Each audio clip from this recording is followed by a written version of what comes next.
عليه الصلاة والسلام وين براروجنا ياهو خيرا وبهنا هاي بو نوت المامية marka wuxuu xusay dadku waxay u shaqo tagaan duunyo haday safrayaan duunyo u shaqo tagaan hadii ay marka magaalada dhexdeeda marayaan marka indheheena xagga aynu ku hayno ayuu ka soo yara jeedinaya barwaaqada iyo midhaha la guranayo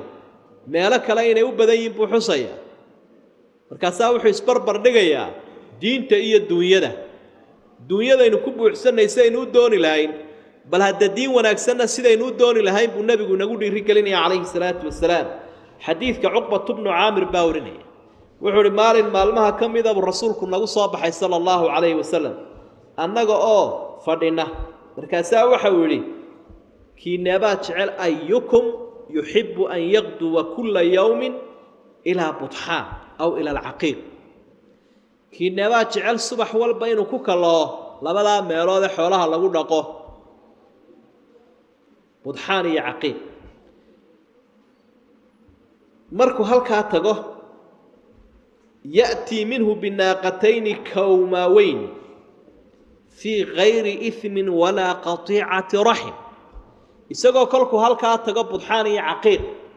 ka soo kaxaynaya laba neef oo geela oo kurus waaweyn kuruska weyn wuxuu ka turjubayaa neefkan inuu yahay neef shilis waa laba neef oo shilis halka subax walba waxa tagaysaa halka laba neef oo waaweyn baad soo kaxaynaysaa subaxa labaadna waa tagaysaa labaad soo kaxaynaysaa adiga oo aan dambina galin qaraabo goysnimana aan maaragtay ku galin adigoon geel qaad noqonba geelu geel dad laga soo qaaday ma mid la soo dhacay ma laakiin waa geel xalaal ah war qofkeeba jecel maalin walba intuu kala halka ku kalo inuu laba neef oo shilis soo kaxeeyo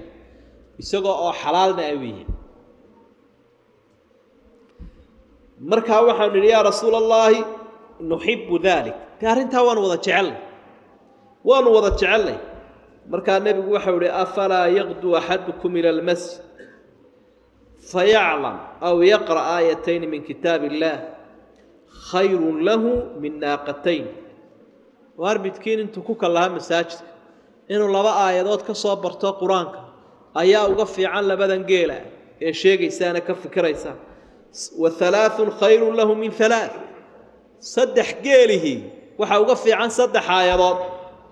وأربع خير له من أربع أفرت آياتنا وحي وقف عين فرقين ومن أعدادهن من الإبل تراد قرانك واد برتاباك وقف عن تراد وقيلة قرانك عدد كيسواي مثل آياتيسو لحكون إياه لباب قولي لحية صدنا آياتات انت سو هلادنا تسوك حيثت انت نا آياتنا برتاك وقف عنه نبي عليه الصلاة والسلام مركا قرآنكنا ذكرك أسر يوي إن القرآن صبرته تفسير كيسة معنيهيسة أخرنتيسة هاي كاغا في عنده أنت سوقيله هدي قيل كرافي على فوينكم ناف هدي قرآن كرافي لكن على فوين باكو ناف قيمة النبي ونسيه عليه الصلاة والسلام وتاوي وحين يسوقوا براروتشنين أين يسوقوا أخرين باب كان يستجد ذكرك فايدوين كان يفضل كانوا كشاجين النبي قدرادي